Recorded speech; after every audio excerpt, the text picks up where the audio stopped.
지금 당장 삶이 막막하고 스스로를 자책하고 있다면 그 마음을 잠시 내려놓고 하나님께서 작정하고 도우시는 가문의 영적 원리에 주목해야 합니다. 축복을 가로막는 장애물을 제거하고 자녀 대대로 흐르는 복의 통로를 여는 구체적인 해답이 여기 있습니다. 삶의 회복이 필요하고 집안의 흐름을 바꾸고 싶다면 이 메시지의 핵심을 단 하나도 놓치지 마십시오. 본격적인 내용에 들어가기에 앞서 구독과 좋아요를 누르고 댓글로 나와 내 가문에 축복이 임합니다 라고 선포하며 마음의 준비를 시작하십시오. 믿음의 선포는 축복을 담는 마중물이 됩니다. 하나님이 작정하고 도우시는 사람에게만 있는 두 가지 비밀을 지금 바로 확인해 보겠습니다. 축복은 하늘에서 뚝 떨어지는 우연한 행운이 아닙니다. 성경적 관점에서 복은 철저하게 유산과 그릇의 원리를 따릅니다. 어떤 집안은 3대, 4대가 계속해서 번성하고 위기 때마다 피할 길이 열리는 반면 어떤 집안은 대를 이어 고난이 반복됩니다. 세상은 이것을 운이라고 부르지만 영적인 눈으로 보면 그것은 앞서간 선조들이 쌓아온 눈물의 기도라는 영적 자산의 유무에서 차이가 납니다. 하나님을 사랑하고 계명을 지키는 자에게 천대까지 은혜를 베푸시겠다는 약속은 단순한 비유가 아닙니다. 부모가 새벽마다 흘린 눈물과 교회 구석에서 자녀의 이름을 불러가며 드렸던 기도는 결코 공중에 흩어지지 않습니다. 그것은 하늘 저장고에 차곡차곡 쌓여 자녀의 인생이 결정적인 순간에 무너지지 않도록 지탱하는 강력한 영적 자본이 됩니다. 하지만 여기서 명심해야 할 두려운 사실이 있습니다. 부모가 쌓아둔 영적 자산이 아무리 거대해도 그것을 받아낼 자녀의 그릇에 구멍이 나 있으면 그 복은 결코 삶에 머물지 못한다는 점입니다. 수억 톤의 폭포수가 쏟아져 내려도 밑바닥이 깨진 항아리를 갖다 대면 물 한 방울 채울 수 없는 것과 같습니다. 부모의 믿음이 깊은데도 정작 자녀의 삶이 고단하고 막막하다면 그것은 공급의 문제가 아니라 그릇의 문제입니다. 많은 이들이 나는 왜 복을 받지 못하는가라고 원망하지만 정작 본인의 마음과 행실이 그 복을 담을 수 있는 상태인지 돌아보는 데는 소홀합니다. 하나님은 무조건적인 복을 쏟아붓는 분이 아니라 준비된 자에게 합당한 복을 맡기시는 분입니다. 지금 겪고 있는 극한의 고난이나 막막한 상황은 하나님께서 그릇을 수리하고 계시는 과정일 가능성이 큽니다. 깨진 틈을 메우고 안을 채우고 있던 교만과 불평이라는 오물을 씻어내어 하늘의 신령한 복을 온전히 담을 수 있는 깨끗한 그릇으로 만드는 연단의 시간입니다. 이 연단의 과정을 정직하게 통과하지 않고 요행만을 바란다면 기도의 유산은 본인의 삶에서 아무런 힘을 발휘하지 못합니다. 부모의 기도를 헛되이 흘려보내지 않기 위해 가장 먼저 해야 할 일은 자신의 영적 상태를 점검하는 것입니다. 하나님께서 예비하신 은혜가 내 삶에 고이지 못하고 그대로 빠져나가고 있지는 않은지, 내 입술의 말과 평소의 행실이 축복의 항아리에 구멍을 내고 있지는 않은지 처절하게 성찰해야 합니다. 축복의 통로가 되기 위해서는 먼저 하나님이 부어주실 은혜를 담을 영적 그릇을 단단하고 깨끗하게 준비하는 작업이 선행되어야 합니다. 이 준비가 마쳐지는 순간 쌓여있던 가문의 영적 유산은 비로소 삶의 현장에서 구체적인 기적으로 나타나기 시작할 것입니다. 복을 구하기 전에 복을 담을 자격부터 갖추는 것, 그것이 하나님이 작정하고 돕는 인생이 되는 첫 번째 단계입니다. 부모의 눈물을 헛되게 하지 않겠다는 결단과 함께 자신의 그릇을 수축하는 일에 온 힘을 쏟아야 합니다. 그 그릇이 온전해질 때 하늘 문은 열리고 가문의 축복은 비로소 당대의 삶으로 흘러들어옵니다. 하나님께서 복을 주시려고 해도 도저히 담길 수 없는 상태, 즉 축복을 스스로 걷어차는 인생에는 명확한 공통점이 있습니다.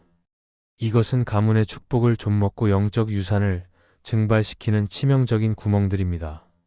아무리 뜨겁게 기도하고 예배의 자리에 머물러도 삶의 변화가 없다면 내 안에 뚫려있는 이 구멍들을 정직하게 직면해야 합니다. 첫 번째 구멍은 입술의 권세를 파괴적으로 사용하는 원망입니다. 이스라엘 백성들이 가나안이라는 약속의 땅을 눈앞에 두고도 왜 광야에서 40년을 유리하며 쓰러져 갔는지 기억해야 합니다. 그들을 무너뜨린 것은 적군이 아니라 바로 자신들의 입술에서 나온 원망이었습니다. 못 살겠다, 죽겠다, 저 사람 때문이다라고 습관적으로 내뱉는 말은 하나님이 예비하신 복을 스스로 쏟아버리는 행위입니다. 감사는 복을 강력하게 끌어당기는 자석과 같지만 원망은 다가오는 폭조차 밀어내는 영적 태풍입니다. 집안에서 자녀들 앞에서 혹은 보이지 않는 곳에서 배우자를 향해 쏟아낸 날선 말들이 가문의 영적 공기를 탁하게 만들고 축복의 통로를 꽉 막고 있지는 않은지 돌아보아야 합니다. 두 번째 구멍은 모든 불행의 원인을 외부로 돌리는 남 탓이라는 영적 나태함입니다. 삶이 풀리지 않을 때 부모의 무능력이나 시대의 불황, 혹은 타인의 성격 탓으로 돌리는 순간 하나님께서 준비하신 변화와 회복의 기회는 사라집니다. 하나님은 환경을 변화시키기보다 그 환경 앞에 서 있는 나를 먼저 변화시키길 원하십니다. 성경 속 요셉을 보십시오. 형들에게 팔려가고 억울한 누명을 썼음에도 그는 단 한 번도 타인을 원망하며 인생을 허비하지 않았습니다. 남 탓을 멈추고 하나님 앞에 단독자로 서서 주님, 이 상황에서 제가 깨달아야 할 것은 무엇입니까? 라고 묻는 자에게 비로소 막힌 담이 무너지는 역사가 시작됩니다. 세 번째 구멍은 가문의 죄성을 당연하게 받아들이고 방치하는 태도입니다. 우리 집안은 대대로 화를 잘 내, 우리 집은 원래 부부 사이가 좋지 않아라며 죄의 습성을 가문의 내력으로 치부하는 것은 영적인 포기이자 방관입니다. 이것은 가문을 타고 흐르는 어둠의 세력들에게 안방을 내어주는 것과 다름없습니다. 조상 대대로 내려온 영적인 쓴 뿌리와 잘못된 습관을 내 대에서 끊어내겠다는 처절한 영적 투쟁이 없으면 부모가 쌓아온 기도의 유산은 그 죄의 구멍을 통해 모두 새어나가 버립니다. 이 영적인 구멍들을 방치한 채 복만을 구하는 것은 밑 빠진 독에 물을 붓는 것과 같습니다. 오늘 내 삶에 뚫려있는 구멍이 무엇인지 정직하게 인정하고 그것을 메우는 작업에 돌입해야 합니다. 입술의 고백을 바꾸고 남 탓을 멈추며 가문의 악한 습성을 끊어내기로 결단할 때 비로소 하나님의 일하심이 삶의 그릇에 고이기 시작할 것입니다. 축복의 통로를 닦는 것은 화려한 겉모습을 치장하는 것이 아니라 내 안에 보이지 않는 구멍들을 말씀의 은혜로 메어가는 과정임을 잊지 말아야 합니다. 하나님께서 하늘 보좌에서 보시다가 내가 저 사람만큼은 반드시 도와야겠다. 저 가문은 내가 일으켜야겠다라고 작정하시는 인생에는 두 가지 결정적인 특징이 있습니다. 이것은 가문의 모든 영적 흐름을 뒤바꾸는 강력한 비밀 무기와 같습니다. 첫 번째 특징은 자기 내에서 죄의 사슬을 끊어버리는 영적 결단력입니다. 가문에 흐르는 미움, 중독, 우상숭배, 가난의 영적 흐름을 숙명으로 받아들이지 않고 내 대해서 이것을 반드시 끝내겠다라고 선포하며 피 흘리기까지 싸우는 자입니다. 억울한 상황에서도 똑같이 폭소하지 않고 말씀으로 인내하는 것, 형제들이 다툼을 일으켜도 먼저 무릎 꿇고 화평을 구하는 것은 단순한 성인군자의 모습이 아닙니다. 이것은 가문의 저주를 끊어내기 위한 처절한 영적 전쟁입니다. 누군가는 이 영적 쓰레기를 치워야 합니다. 내가 손해보고 내가 낮아짐으로써 가문에 흐르는 악순환의 고리를 끊어낼 때 비로소 하늘의 축복이 막힘없이 흐르기 시작합니다. 하나님은 바로 그 한 사람, 가문의 제사장이 되어 영적 전쟁의 선봉에 서는 자를 불꽃 같은 눈동자로 지키시고 도우십니다. 내가 하나님을 위해 거룩을 선택하면 하나님은 나를 위해 기적을 행하신다는 사실을 명심해야 합니다. 두 번째 특징은 모든 영광을 하나님께 돌리고 앞선 자들의 은혜를 기억하는 회양의 영성입니다. 작은 성공이나 안정을 얻었을 때 내 능력으로 일궈낸 것이라고 말하는 교만은 축복을 단축시키고 그릇을 깨뜨립니다. 하지만 하나님이 도우시는 자는 철저하게 고백합니다. 이것은 하나님의 전적인 은혜이며 부모님이 흘린 눈물의 기도 덕분입니다. 내가 지은 선행의 열매를 오직 나 자신만을 위해 소비하지 않고 다시 하나님과 공동체, 그리고 나를 위해 기도해준 이들에게 감사로 돌려드리는 태도가 중요합니다. 이런 자에게 하나님은 더 큰 축복을 맡기셔도 안전하다고 판단하십니다. 내가 받은 복을 나 혼자 움켜쥐는 것이 아니라 다시 복의 근원인 하나님께로 돌려드리는 영적 순환이 일어날 때 축복은 마르지 않는 샘물처럼 계속해서 공급됩니다. 하나님은 결코 계산적인 분이 아니시지만 영적 원리에는 누구보다 철저하십니다. 가문의 영적 통로를 가로막던 쓰레기들을 치우고 축복의 통로를 닫기 시작하면 하나님은 천사들을 동원하여 그 앞길의 장애물을 제거해 주십니다. 스스로를 축복의 통로로 내어드리는 결단, 그리고 모든 공을 하나님과 선조들의 은혜로 돌리는 겸손이 결합될 때 비로소 가문의 운명은 완전히 뒤바뀝니다. 이것이 바로 하나님이 작정하고 도우시는 사람만이 누리는 강력한 하늘의 비밀입니다. 하나님이 인생에 개입하여 돕기 시작하시면 삶의 현장에는 부인할 수 없는 구체적인 신호들이 나타납니다. 첫 번째 징조는 도저히 해결될 것 같지 않던 관계의 매듭이 풀리는 것입니다.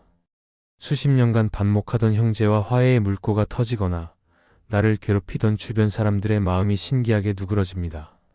이것은 내가 사람을 바꾼 것이 아니라 하나님께서 가문에 막힌 영적 기류를 뚫어주셨기 때문에 일어나는 현상입니다. 두 번째 징조는 극한의 위기 상황에서 절묘한 피할 길이 나타나는 것입니다.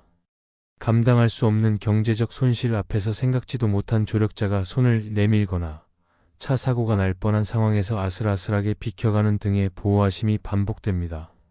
세상은 이것을 천운이라 부르지만 믿음의 사람은 이것이 하나님이 펼치신 보호막임을 즉각적으로 깨닫게 됩니다.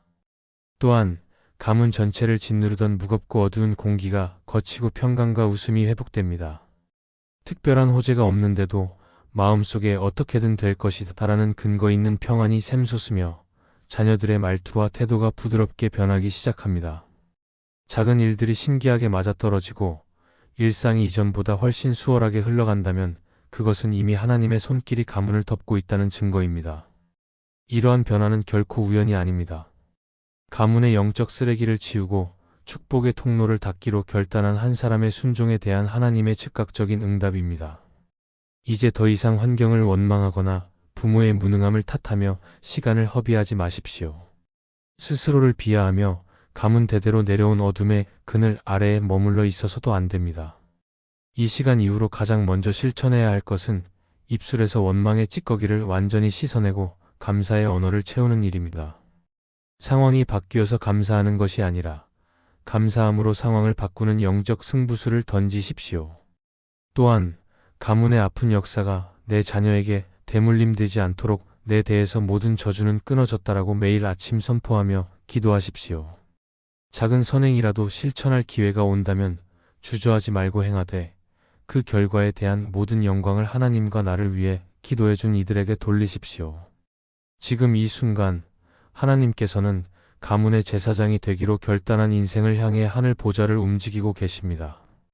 여러분이 뿌린 인내와 거룩의 씨앗은 결코 땅에 떨어지지 않고 자녀들의 인생에서 거대한 축복의 숲으로 자라날 것입니다. 여러분은 절대 망하지 않습니다. 하나님이 여러분의 등 뒤에서 밀어주고 계시며 앞선 세대의 기도가 여러분의 발걸음을 호위하고 있기 때문입니다. 오늘 이 메시지를 가슴에 새기고 축복의 통로로 살아가기로 다짐하십시오. 여러분과 여러분의 자녀, 그리고 가문 위에 하나님의 말할 수 없는 평강과 천대까지 이르는 거룩한 축복이 임하기를 간절히 축원합니다.